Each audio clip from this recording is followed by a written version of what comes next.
Hi, this is John with Chop Water, Carry Wood. This week I wanted to talk a little bit about something that's pretty close to my heart and something that's kind of difficult to talk about. And it's something that we talk about in mental health quite a bit, but it's not something that is really sort of socially acceptable or socially okay to share about. And that's the thought of suicidality and having suicidal thoughts. And I want to share that I've had suicidal thoughts for a long time in my life, and probably for years when I was younger, probably 5 or 6 years in a row, almost every day, thinking about killing myself or planning to kill myself, something to that effect. And it's really sad because in our mental health framework, you're sort of discouraged if you're in a helping position from talking about this with people. But I think at some level, how are we supposed to show people not to be ashamed of these thoughts when we're not really supposed to or allowed to talk about them? So I wanted to talk a little bit about that, and I wanted to talk about breaking the shame. And so in sharing that, one of the things that I wanted to make a distinction with is, how do we get better? How do we improve? And what are ways that we can bring people sort of back from the brink? One of the distinctions that I want to make is something I call reasons not to die versus reasons to live. It's kind of a weird, artificial sounding distinction, but when I say reasons not to die, what I mean are things that you might think of that might stop you from killing yourself, but that are sort of externally dependent, or rather external to you. So a thought there might be, I chose not to kill myself because I was afraid of what would happen when my wife or one of my loved ones, a good friend, or one of my children even, were to find me dead. So that would be a reason to not kill myself, would be because I don't want them to suffer through that circumstance. And I think that works really well, actually. But at some level, it almost feels like it can be kind of guilting you. And I think also at another level, if that's really your reason to not be dead, time and circumstances in the world can take that away from you.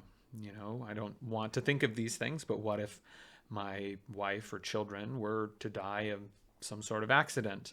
If the reason I'm not dead by suicide is because I didn't want them to find me, well, now I don't really have a reason not to die, do I? So instead, I like to talk about reasons for living. And so these can be intensely individual.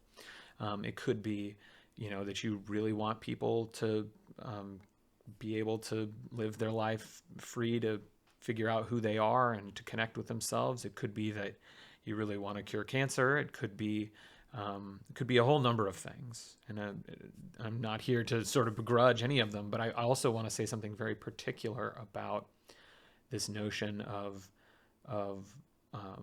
not dying versus living. And you can take reasons not to die and turn them into reasons to live. So a good example of this would be, say,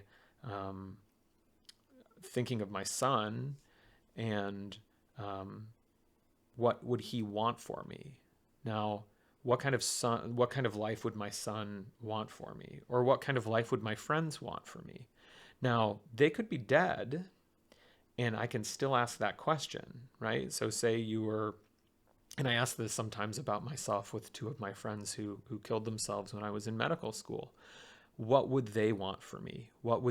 How would they wish that I were living my life? And again, not out of spite or jealousy, but out of them knowing their best compassion and joy for me, and saying, what would Michael want for me? What would Krista want for me? Now, time and circumstance has taken them from my life. However, I'm able to ask something of myself that's positive in this light, and also to help me put myself out in a direction that gives me an opportunity to move forward and try to find some ways of healing. So again, I wanted to share, my own past, and to share that and put that out there in a way that says we should not be ashamed. We should not be afraid to share these things, and we should not be shamed for it. But we should also recognize that there are ways to help, and there are ways that we can use that pain to move forward. And that's why I want to share this to you, and why I wanted to talk about, again, what I'm calling reasons not to die versus reasons to live.